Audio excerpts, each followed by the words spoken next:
La prise de conscience de Clotilde, Rose découvre stupéfaite que Clotilde a donné une interview dans laquelle elle parle du master. À aucun moment, elle ne la cite alors que c'est son idée et qu'elle va le diriger. Clotilde tire la couverture à elle. Rose ne peut se résoudre à laisser sa sœur récolter les lauriers et décide de la confronter. Antoine essaie de l'en dissuader, persuadé que cela ne servira à rien, mais Rose en a marre de se faire marcher dessus. Les explications entre les deux sœurs tournent à la dispute. Clotilde fait comme si Rose était le problème et pointe du doigt à sa sœur que ce n'est pas sa faute si elle fait une crise d'ego mal placée. Rose s'offusque. Clotilde fait remarquer à sa sœur qu'elle voulait qu'on parle du master, que c'est chose faite et qu'elle ne voit pas ce qu'elle peut faire de plus. Rose lui demande d'arrêter d'accaparer son travail. Clotilde rétorque à sa sœur qu'elle a autre chose à faire que de penser H24 à son besoin de reconnaissance et lui conseille d'en parler à un psy. Rose déplore que sa sœur ait besoin de l'écraser pour exister. Clotilde lui répond que ce n'est pas elle qui l'écrase, mais son expérience. Elle trouve normal qu'on la contacte pour parler de ce master étant donné que Rose n'y connaît rien en cuisine. Clotilde ne comprend pas pourquoi sa sœur le prend mal. Rose la traite de petite C*** avant de lui lancer que si elle était aussi douée que ça en cuisine, elle serait déjà étoilée.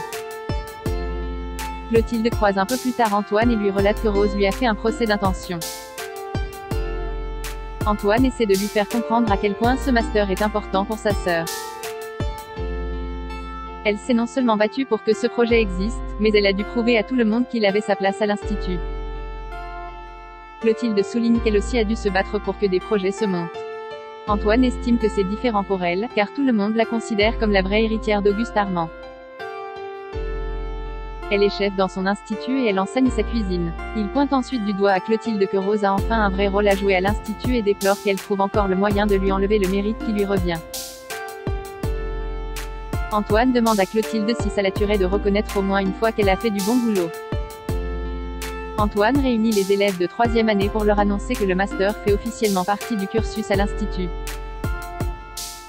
Les élèves doivent remettre un dossier d'inscription avec un projet détaillé. L'inauguration aura lieu fin septembre.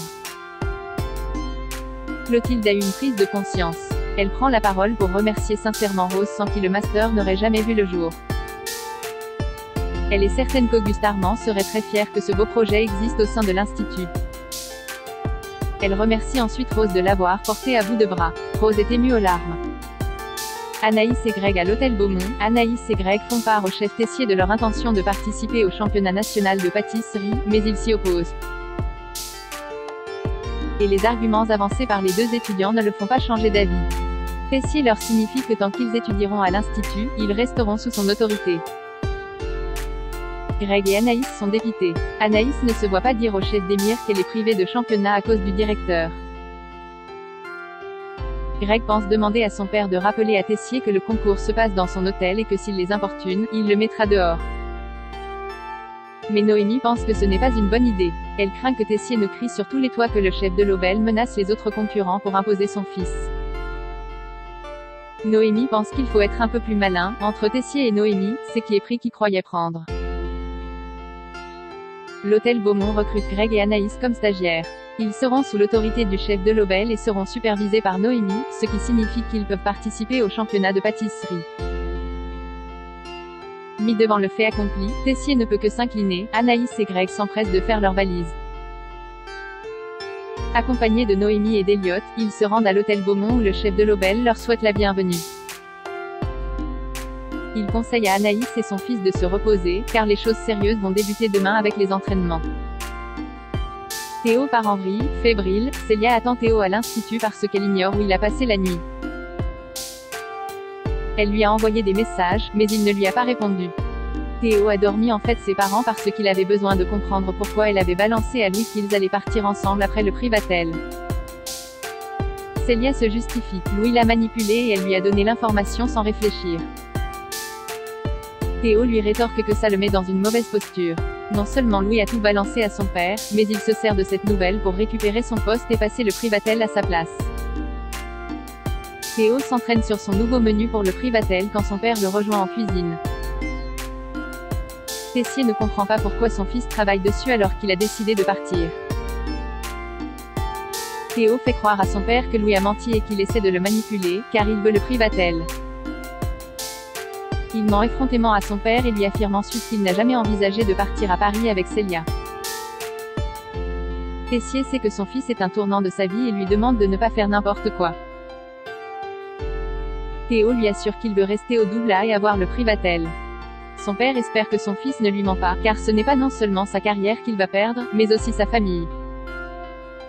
Louis, assoiffé de vengeance, essaie de convaincre Tessier un plus tard que contrairement à lui, Théo n'a pas le niveau pour gagner, mais Emmanuel l'envoie promener. De son côté, Constance est fière de son mari, parce qu'il a décidé de faire confiance à Théo, mais Emmanuel lui avoue qu'il a le pressentiment que leur fils se fiche de lui. Constance reconnaît qu'elle a trouvé la réaction de Théo bizarre quand Emmanuel lui a annoncé qu'il était en lice pour le Privatel. Il a toujours couru après la reconnaissance, que soit celle de son père ou celle des autres, il aurait dû sauter de joie. Constance en déduit qu'il avait peut-être déjà prévu de partir avec Célia. Tessier compte bien remettre les idées en place à son fils. Constance conseille à son mari de réfléchir avant de foncer tête baissée. Au Marais, Célia reçoit la visite de Tessier. Il sait que son fils n'écoute qu'elle, alors il essaie de l'acheter en lui proposant de lui décrocher le poste de ses rêves. Célia le remet à sa place. Le ton monte. Tessier l'insulte et lui affirme qu'il ne la laissera pas bousiller la vie de son fils. Diego ordonne à Tessier de partir de chez lui et le menace d'appeler à la police. Célia a tout raconté à Théo qui somme plus tard à son père de ne plus aller voir Célia derrière son dos. Tessier lui assure qu'il agit pour son bien, car il s'apprête à bousiller sa vie pour cette C*****.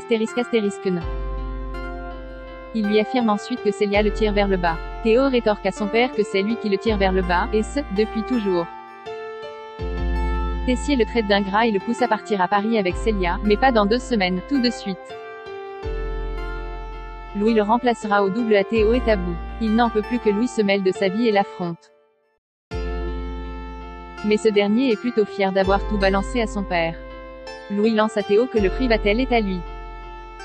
Il l'incite ensuite à partir à Paris puis il insulte Célia. C'est la goutte d'eau qui fait déborder le vase. Théo part en vrille et lui assène un coup de poing au ventre. Une fois Louis au sol, Théo met ses mains autour de son cou et